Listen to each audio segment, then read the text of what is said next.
2025 में महाशिवरात्रि का आयोजन प्रायः 26 फरवरी 2025 बुधवार को संपन्न होगा। यद्यपि किसी भी तिथि की पुष्टि को लेकर अलग क्षेत्रों में पंचांगी भेद हो सकता है, परंतु सामान्यतः इसी दिन शिवरात्रि मनाई जाएगी।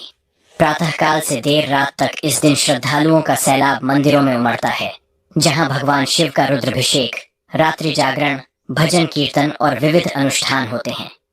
इस पर्व में शिव की महिमा का गुणगान शिवलिंग पर जल, दूध, दही, शहद और बेल पत्र चढ़ाकर किए जाने वाले अभिषेक और ओम नमः शिवाय मंत्र के सामूहिक जाप का विशेष महत्व माना जाता है। शिव के प्रति जन सामान्य में व्यापक सम्मान और श्रद्धा का कारण उनकी लोकधर्मिता है। शिव का रूप कहीं है तो कहीं नटराज के भव्य रूप में उनका सार्वभौमिक नृत्य दिखाई पड़ता है।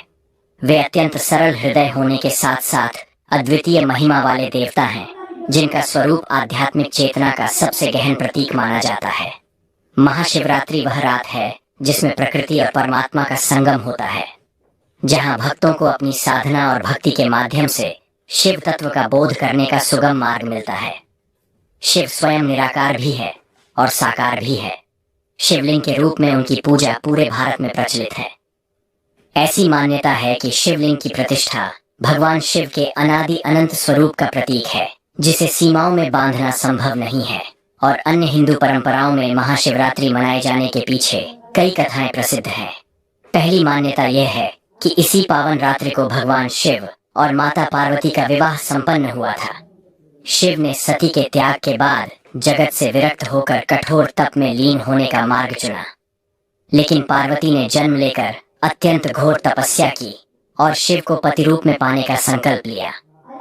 पार्वती की निष्ठा और समर्पण से प्रसन्न होकर शिव ने उन्हें वरण किया और फाल्गुन कृष्ण चतुर्दशी की उस अलौकिक रात्रि में दोनों का विवाह हुआ।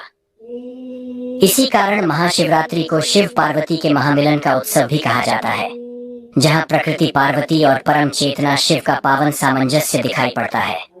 एक दूसरी लोकप्रिय कथा समुद्र मंथन से जुड़ी है। देवताओं और दानवों ने अमृत निकालने के लिए क्षीर सागर का मंथन किया था, जिसमें अनेक मूल्यवान रत्नों के साथ साथ भयानक हलाहल विष भी निकला। ये विष इतना प्रचंड था कि समस्त सृष्टि के विनाश का कारण बन सकता था। तब भगवान शिव ने संसार की रक्षा के लिए उस विष को अपने कंठ में धारण कर लिया, जिसके परिणाम स्वरूप उनका कंठ नीला पड़ गया और वे नीलकंठ कहलाए। इसे शिव का परोपकार और उदार हृदय का प्रमाण माना जाता है कि वह दंती है कि विष धारण करने की यह दिव्य लीला महाशिवरात्रि की पावन रात्रि में ही संपन्न हुई थी। अतः इस दिन को शिव की करुणा और त्याग का स्मरण करते हुए बड़े ही आदर और भक्ति से मनाया जाता है। तीसरी धारणा यह भी है कि महाशिवरात्रि की रात को ही शिवलिंग का प्राकट्य हुआ था, अर्थात अनादि अनंत अग्निस्तंभ के रूप में शिव ने स्वयं को प्रकट किया, जिसकी ओर छोर को ब्रह्मा और विष्णु भी न देख पाए। यह प्रमाणित करता है कि शिव संपूर्ण विश्व की परम चेतना है, जो किसी एक रूप में बंधे हुए नहीं है। शिवलिंग इसी निराकार से साकार की प्रतीकात्मक अभिव्यक्ति है, जिसकी पूजा का विशेष विधान महाशिवरात्रि पर किया जाता है। इस महान रात्रि को शिव तत्व सघन रूप में प्रकट होता है, जिसके कारण इसे शिव की महाशिवरात्रि कहा गया है। कई भक्त इस पर्व को व्रत, उपवास और रात्रि जागरण के रूप में मनाते हैं। पारंपरिक रूप से महाशिवरात्रि के दिन प्रातःकाल स्नादि से निवृत्त होकर साफ सुथरे वस्त्र धारण किए जाते हैं और लोग पूरे दिन उपवास रखते हैं। कुछ भक्त फलाहार या दुग्धाहार करते हैं तो कुछ लोग निर्जल व्रत भी रखते हैं। मंदिरों में शिवलिंग का अभिषेक पंचामृत से किया जाता है, जिसमें दूध, दही, घी, शहद और शक्कर सम्मिलित होते हैं। इसी प्रकार बेलपत्र, धतूरा, भांग, चंदन, अक्षत आदि पूजन सामग्री के रूप में चढ़ाई जाती है। कहते हैं कि बेलपत्र भगवान शिव को अति प्रिय है और उसमें त्रिदलीय स्वरूप होने के कारण भी विशेष महत्व है। वह त्रिमूर्ति और त्रिगुणातीत शिव का प्रतीक होता है। महाशिवरात्रि की पूजा सिर्फ अनुष्ठानिक कर्मकांड तक ही सीमित नहीं है, बल्कि इसका एक गहरा दार्शनिक और आध्यात्मिक पक्ष भी है। शिव को नटराज कहा जाता है, जो सृष्टि के भयानक एवं सुंदर नृत्य के अधिपति है। उनका तांडव नृत्य विनाश का प्रतीक नहीं, बल्कि नवीकरण और पुनः सृजन का संदेश देता है। शिव का सहारक पक्ष पुरातन और अनुपयोग धारणाओं, दोषों पापों तथा बाधाओं का अंत करके नवजीवन का मार्ग प्रशस्त करता है। उनके धारण किए हुए प्रतीकों, जटाओं में गंगा, माथे पर अर्धचंद्र, गले में सर्प और शरीर पर भस्म, सब मिलकर प्रकृति के साथ उनके सामंजस्य को रेखांकित करते हैं। जब शिवलिंग का अभिषेक करते हैं तो एक अर्थ में हम पंचतत्व पृथ्वी, जल, अग्नि, वायु, आकाश का आभार प्रकट करते हैं और यह अनुभव करते हैं कि शिव उन सभी तत्वों से परे लेकिन उनके आधार भी है। ओम नमः शिवाय मंत्र इन 5 तत्वों को समेटने वाला पंचाक्षरी मंत्र कहलाता है, जिसके जाप से भक्त अपने भीतर की चेतना को जागृत करता है और एक गहन आध्यात्मिक शांति का अनुभव करता है। महाशिवरात्रि की रात्रि इस साधना में संलग्न रहने का बेहतरीन अवसर होती है, क्योंकि यह रात ऊर्जा और सूक्ष्म जगत की दृष्टि से अत्यंत फलदायी मानी जाती है। पौराणिक कथाओं के साथ साथ महाशिवरात्रि का बड़ा सांस्कृतिक महत्व भी है। पूरे भारतवर्ष में इस दिन शिवालयों और ज्योतिर्लिंगों पर बड़े बड़े मेलों का आयोजन होता है। विशेषतः काशी विश्वनाथ, वाराणसी, सोमनाथ गुजरात, श्री शैलम आंध्र प्रदेश, महाकालेश्वर, उज्जैन, त्र्यंबकेश्वर, महाराष्ट्र, रामेश्वरम, तमिलनाडु, काठमांडू स्थित पशुपतिनाथ नेपाल सहित 12 ज्योतिर्लिंगों में लाखों श्रद्धालु इस पावन पर्व पर दर्शन के लिए उमड़ते हैं। इन स्थानों पर रात्रि जागरण और जलाभिषेक का भव्य आयोजन देखने को मिलता है।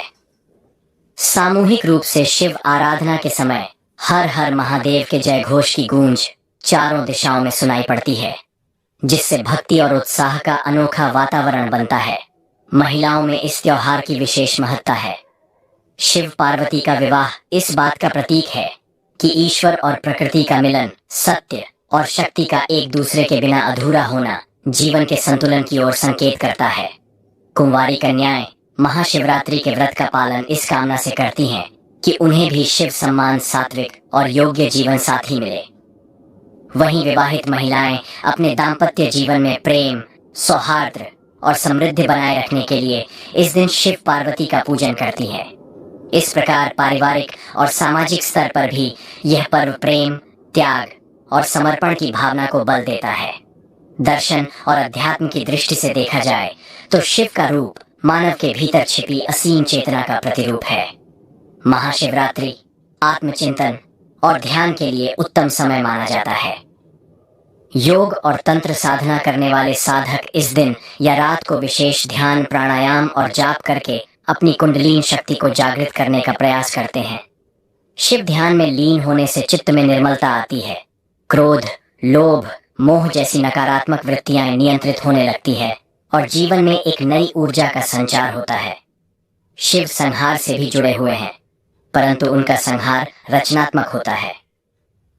वह पुरानी और अनुपयोगी संरचनाओं को तोड़कर एक नए सृजन का मार्ग तैयार करता है।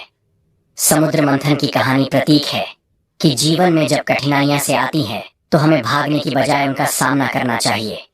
शिव की तरह विष को न उगलना है, न निगलना है, बल्कि कंठ में थामकर उसे निष्प्रभावी करना है। आज के आधुनिक युग में अनेक प्रकार के मानसिक तनाव, प्रतिस्पर्धा, पारिवारिक उलझने और सामाजिक चुनौतियां हमारे सामने आती हैं। शिव की उपासना या उनके आदर्श हमें सिखाते हैं कि हम अपनी परेशानियों से हार ना मानें, बल्कि उन्हें रोककर उनके दुष्प्रभाव से स्वयं को और दूसरों को बचाएं। इस दृष्टि से महाशिवरात्रि केवल एक धार्मिक अनुष्ठान नहीं है, बल्कि मनोवैज्ञानिक और आध्यात्मिक प्रेरणा का स्रोत भी है। भारत के अलावा विश्व के अनेक देशों में बसे हुए हिंदू और भारतीय मूल के लोग भी महाशिवरात्रि पूरी श्रद्धा से मनाते हैं। America, Britain, Canada, Mauritius, Fiji, Malaysia इत्यादि में शिव मंदिरों या हिंदू मंदिरों में इस दिन सामूहिक पूजा, रात्रि जागरण और शिव महिमा के भजनों का आयोजन होता है। भारतीय संस्कृति से जुड़े लोग चाहे जहां रहे, वे इस पर्व के माध्यम से अपने मूल धर्म और परंपराओं को जीवित रखते हैं। ये पर्व प्रवासी भारतीयों को न केवल अपनी जड़ों से जोड़े रखता है, बल्कि स्थानीय लोगों को भी भारतीय संस्कृति की गहराई और शिव दर्शन से परिचित कराने का माध्यम बनता है। शिव की प्रतिष्ठा एक ऐसे देव के रूप में है जो सरलता से प्रसन्न हो जाते हैं और अपने भक्तों पर वरदान की वर्षा करते हैं, इसलिए उन्हें आशुतोष कहा जाता है। अपने भक्तों को सभी प्रकार से परिपूर्ण करने वाले शिव आस्था और आचरण के मध्य एक दृढ़ सूत्र की तरह जुड़े हैं। उनका रूप कहीं योगी का है तो कहीं गृहस्थ का। यही द्वैत उनके स्वरूप को सार्वभौमिक बनाता है। उनकी जटाओं में माँ गंगा का वास, मस्तक पर चंद्रमा, गले में सर्प, हाथों में डमरू। तीसरा नेत्र सभी प्रतीक मिलकर यह दर्शाते हैं कि शिव समस्त चेतन जगत के अधिपति हैं। इसीलिए उनकी अर्चना का फल हर व्यक्ति को अपने जीवन स्तर और प्रयोजन के अनुसार प्राप्त होता है। महाशिवरात्रि का व्रत आध्यात्मिक लाभ के साथ साथ स्वास्थ्य के लिए भी हितकर माना जाता है। फाल्गुन का महीना ऋतु परिवर्तन का समय होता है, जब सर्दी कम होने लगती है और बसंत के आगमन का संकेत मिलता है। ऐसे समय में यदि शरीर को एक दिन का उपवास दिया जाए तो पाचन तंत्र को विश्राम मिलता है।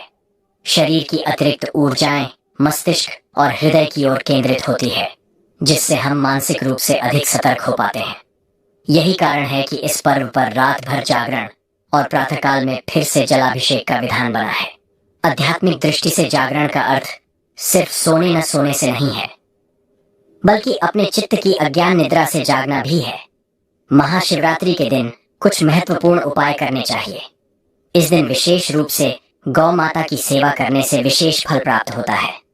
दोस्तों, शास्त्रों में गाय को माता कहा गया है और समस्त देवी देवता भी इनका पूजन करते हैं। गायों के 6 अंग गोबर, मूत्र, दुग्ध, दधी और घृत, ये अत्यंत पवित्र और शुद्धि के साधन भी हैं।